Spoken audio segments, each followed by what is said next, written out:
Bu fotoğraf Hitler'in son anlarını geçirdiği Führer Bunker'deki özel odasına ait. 30 Nisan 1945'te Almanya, Sovyet kuvvetleri tarafından kuşatılmış durumdaydı ve Nazi Almanyası'nın yenilgisi kaçınılmaz hale gelmişti. Resmi kayıtlara göre o dakikalarda Adolf Hitler, düşmanına esir düşmektense ölmeyi seçti. Eşi Eva Braun ile birlikte önce siyanür kapsülü aldı, sonrasında şakağına doğrulttuğu silahı sıkarak yaşamına son verdi. Hitler'in intiharından önce vasiyetini yazdığı ve Nazi Partisi'nin başına yeni bir lider atadığı biliniyor. İntihar sonrası Hitler ve Eva Braun'un cesetleri bunker dışına çıkartılıp görevlendirdiği SS subayları tarafından yakılmış. Sovyet güçleri Berlin'e girdiğinde cesetlerin büyük kısmı yanmış haldeymiş.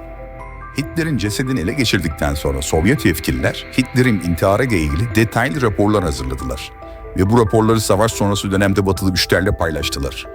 Resmi anlatı, görgü tanıklarının ifadelerine, Sovyet arşiv belgelerine ve adli tıp raporlarına dayanıyor. Kısacası cesedin Hitler'e ait olduğunu doğrulamışlar. Bu doğrulamayı Sovyet uzmanların Hitler'in diş kayıtlarıyla yaptıkları söyleniyor. 1970 yılında Sovyetler Birliği'nin KGB Başkanı Yuri Andropov'un emriyle Hitler ve Eva Braun'un ceset kanıtları tamamen yok edilmiş ve Elbe Nehri'ne dökülmüş. Bu nedenle Hitler'in cesedine ait kanıtların bugün herhangi bir yerde bulunmadığı kabul edilir. Bunun dışında Hitler'e ait olduğu iddia edilen bir kafatası parçası uzun yıllar Moskova'daki bir müzede sergilenmiştir. Ancak 2009 yılında yapılan bir DNA analizi bu kafatasının bir kadına ait olduğunu gösterdi. Arkadaşlar, bu Sovyet yetkililer Çernobil faciası yaşanırken tüm dünyaya yanlış bilgiler verip olayı gizlemeye çalışan adamlar. Bunların Hitler hakkındaki açıklamaları ne kadar güvenilir olabilir? Hitler'i ellerinden kaçıracak kadar beceriksiz olduklarını itiraf etmek yerine intihar yalanına inanmış gibi yapmış ve olayı fazla kurcalamayalım demiş olabilirler. Başkan olmadan önce gazetecilik yaptığı yıllarda 3 kez Almanya'ya giden eski ABD Başkanı Kennedy, kendi yazısıyla sergilenen notlarında bakın ne diyor. Hitler'in en güçlü olduğu dönemde gazeteci olarak Almanya'da bulunan ve Hitler'in şüpheli ölümünü araştırmak için Almanya'ya 3. kez giden Kennedy, aldığı 61 sayfalık notların sonunda şu çıkarımı yapmaktadır. Hitler'in öldüğüne asla inanmıyorum. Evet özgür zihinler, bugün Adolf Hitler'in intihar etmediği, kaçarak Arjantin'e gittiği ve orada eceliyle öldüğü iddialarını inceleyeceğiz. Hazırsanız başlıyoruz.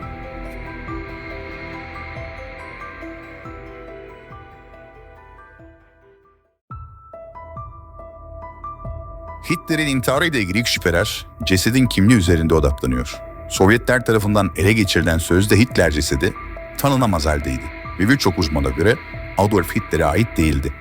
Bazı komplo teorisyenleri Hitler'in aslında intihar etmediğini ve cesedin bir dublöre ait olduğunu iddia etmektedir. Şimdi bu konuyu biraz düşünelim. Hitler'in ölümüne tanık olan bazı kişiler ve Führer Bunker'de bulunan yüksek rütbeli Nazi yetkilileri savaş sonrası müttefikler tarafından tek tek sorgulandı. Bu tanıklar Hitler'in intihar ettiğini ve cesedinin yakıldığını ifade ettiler. Özellikle Hitler'in sekreteri ve başyaverinin ifadeleri bu olayı doğrulamaktadır. Çoğu diktatör gibi Hitler'in de dublörü olduğunu varsayabiliriz. Sekreteri ve başyaveri Hitler'in odasına girdiklerinde onu değil, dublörünü ölü bulmuş olabilir. Hitler ve sevgilisi Eva Braun ölümlerinden 2 gün önce sığınakta evlenmiştir. Yani kapıda sorusu beklerken. Belki SS subayları eşiyle birlikte intihar etmesinin daha inandırıcı görüneceğini düşünerek apar topar düzmece bir evlilik yaptırdılar. Sonuçta dengesiz bir ruh hali içerisinde olan ve kendisinden başka hiç kimseyi düşünmeyen bir psikopattan ve onun tüm sapkın duygularını paylaşan bir gruptan bahsediyoruz. Hitler'in kaçışını organize eden SS subayları tüm yakın çevresindekileri Hitler'in intihar ettiğine inandırmış olabilir. Nitekim onun vasiyetini içeren belgelerde de Almanya'nın teslim olmasından sonra intihar etmeyi planladığı açıkça belirtilmiş. Bu da aldatmacanın bir parçası olabilir. Araştırmacılar kaçış planının Nazi subayları tarafından çok önceden hazırlandığını düşünüyor. Berlin'den kaçış iddialarına göre Hitler ve yakın çevresi savaşın son günlerinde hazırlanan gizli tüneller ve yeraltı yollarını kullanarak Berlin'den ayrıldılar. Hitler ve onunla birlikte kaçanlar bir Alman denizaltısıyla Arjantin'e ulaşmayı başardı. Arjantin'in ücra köylerinde gizemli bir şekilde ortaya çıkan ve yerel halkın tanık olduğu Alman turistler hakkında pek çok söylenti dolaşmaya başladı. Bu iddiayı güçlü kılan şey ise savaş sonrası dönemde Arjantin'in Nazi savaş suçluları için bir sığınak haline gelmiş olması. Ülkenin o zamanki lideri Juan Perón, Nazi rejimine sempatiyle yaklaşıyordu ve birçok Nazi yetkilisine sığınma hakkı tanımıştı. Bu durumu yakından takip eden CIA, Sovyetlerin Hitler'in intihar ettiği propagandasına inanmayıp Hitler'i bulmak için bir dizi operasyon başlatmıştır. CIA, savaş sonrasında Hitler'in yaşadığını veya görüldüğünü iddia eden birçok tanığın ifadelerini topladı ve inceledi. Bu ifadeler genellikle Güney Amerika'da, özellikle Arjantin, Brezilya ve Şili gibi ülkelerde Hitler'in görüldüğünü iddia eden kişilerden geliyordu. Gizli servis, Hitler'in hayatta olduğuna dair olasılıkları araştırmak için birçok gizli belge ve rapor hazırladı. Bu belgeler Hitler'in ölümünü doğrulayan Sovyet raporları ve diğer müttefik kaynakları ile karşılaştırıldı. Eski Nazi bilim insanlarının ve subaylarının Amerika Birleşik Devletleri'ne getirilmesini içeren büyük bir operasyon başlattılar. Bu süreçte Hitler'in olası sığınma yerleri hakkında bilgi sağlayabilecek kişilerle temas kurulmaya çalışıldı. CIA, özellikle Güney Amerika'da Nazi sempatizanlarının yoğun olduğu bölgelerde Hitler'in sığınmış olabileceği iddialarını araştırdı. Bu araştırmalar yerel istihbarat ağları ve Nazi kaçaklarını takip eden diğer uluslararası kuruluşlarla işbirliği içinde yürütüldü. Peki sonuç ne mi oldu dersiniz? Amerikan gizli servisinin Hitler'i arama faaliyetleri, onun öldüğüne dair geniş çapta kabul edilen tarihsel anlatıyı değiştirecek herhangi bir kanıt sunamadı. Belki de kanıtlar dosyalandı ve Amerikan Derin Devleti'nin arşivinde halka açıklanmayacak gizli bilgiler klasörüne kaldırıldı. Bizler işin aslını belki de hiçbir zaman öğrenemeyeceğiz. Kesin olan tek şey var, o da Hitler'in şu an hayatta olmadığı. Tabii 135 yaşına gelme başarısı göstermediyse. Hitler öldü. İntihar mı etti, 95 yaşında eceliyle mi öldü bilmiyoruz. Ama aranızda dolaşıp fikirlerini yaşatmaya çalışan Nazi hayranları olduğunu biliyoruz. Almanya'nın Auschwitz kentinde Adolf Hitler'in doğum günü çeşitli etkinliklerle kutlanıyor.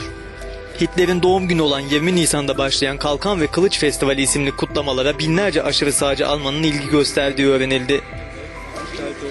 Festivale Neo-Nazi hareketinin savunucusu Nasyonal Demokrat Parti'nin eski lideri Udo Voigt gibi çeşitli aşırı sağcı siyasetçiler de katılıyor.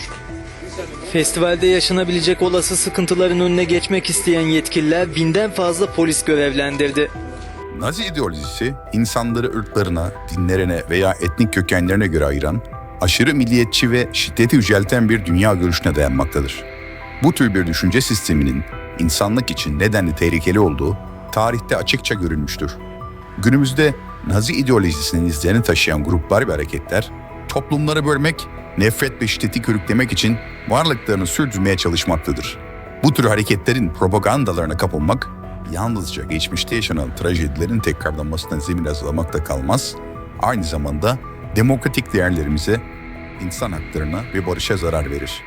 Nazizm gibi aşırıcılık ve nefret temelli ideolojilere karşı durmak, tarihimizin acı derslerinden biri olarak hepimizin sorumluluğudur. İnsanlığın barış içinde bir arada yaşaması için bu tür ideolojilere karşı bilinçli olmalı ve onların yayılmasına karşı kararlı bir duruş sergilemeliyiz. Videomuzu izlediğiniz için teşekkür ederiz. Eğer videomuzu beğendiyseniz beğen butonuna tıklamayı unutmayın. Ayrıca kanalımıza abone olarak ve bildirim zilini açarak gelecekteki videolarımızdan haberdar olabilirsiniz. Bu video hakkındaki düşüncelerinizi yorumlar kısmında paylaşırsanız düşüncelerinizi duymaktan memnun oluruz. Bir sonraki videoda görüşmek üzere. Kendinize iyi bakın ve özgür zihinlerle kalın.